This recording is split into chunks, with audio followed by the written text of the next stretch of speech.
Hi, good evening, everyone. By the time this uploads, it'll probably be for you be morning, anything. You know, shame I can't do live YouTube videos anymore because I don't have enough subscribers. But it's okay. So, what I'm showing today? Well, my showing today is how of response of how this pandemic has been affecting people in the UK, in care homes, in the care system. What I'm about to say may be tricking people, but this is important. You know, and I'm not the only one. People like Mark Bieski speaking up, and I am praying that many people will speak up. At this time, I know people are afraid of fear about a virus and everything, but I don't understand this. Like, what's the point? What's the point in working with disabled people or people sick who are in hospitals and everything, and then start to have, they wear masks, they put gloves, but yet they avoid being compassionate or do things for people. Today I was not feeling well. I was tired, and even though I needed to do some do meditating, healing session and everything, you know, there was days in my disability where I can't physically do anything, and I have to accept that, you know, at this moment in my life. My mother had ME.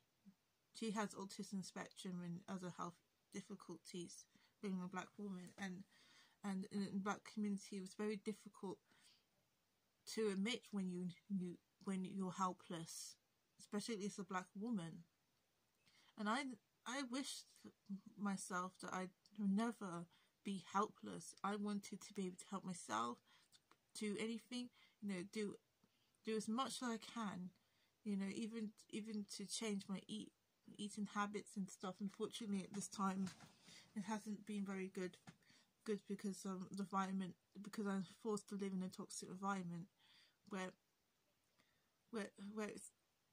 even you going to use the kitchen, anything, it's going to be emotional draining because there's so much negative people.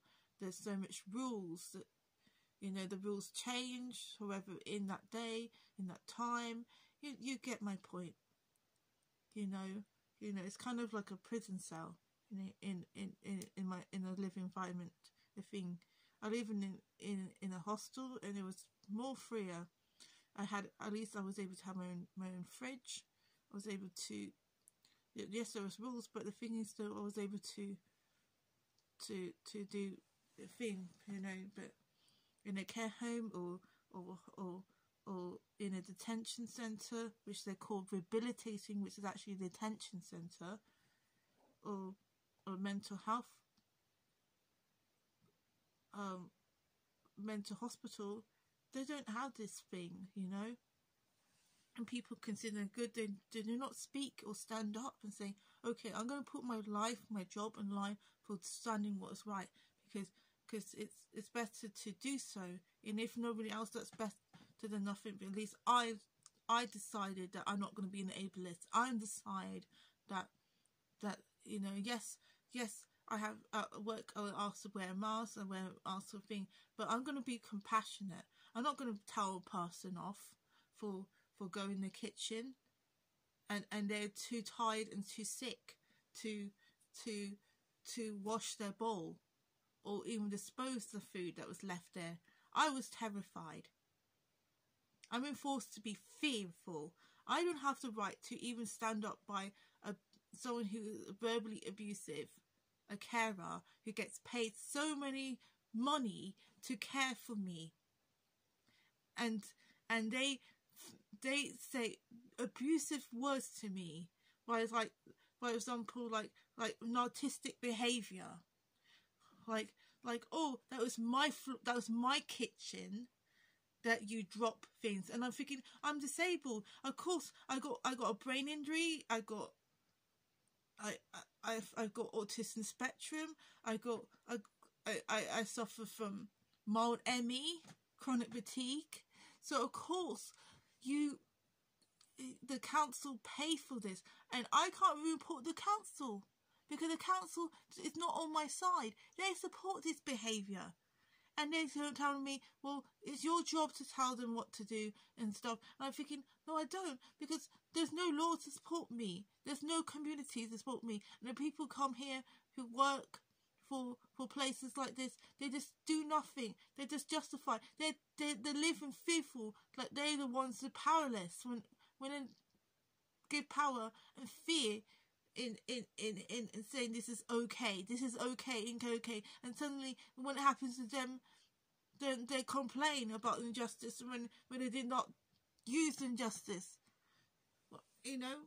And unfortunately, with people wearing masks and gloves and stuff, they've got this thinkingness of being ill compassionate.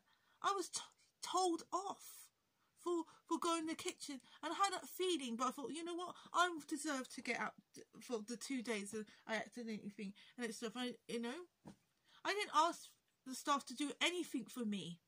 I don't ask them to tidy it up.